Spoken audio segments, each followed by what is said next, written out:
In solving quadratic equations, meron tayong apat na method na ginagamit para makuha natin ang roots of quadratic equations. Ano ba yung roots? Sometimes ito yung ating solution of value na maaari nating makuha.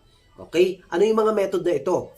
Una, meron tayong tinatawag na extracting the roots or square root property. Pangalawa naman, meron tayong factoring method.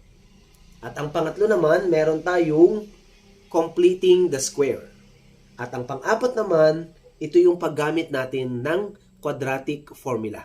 Okay, alin nga ba ang pinakamadali sa apat? Okay, lahat ng yan ay madali, lalong higit kung alam mo yung proseso kung paano gagamitin ang ating mga method. Okay, nasa baba ang link ng tutorial para malaman nyo ang aking mga ibinigay diyang examples na ginamitan ng 4 methods in solving roots of quadratic equation.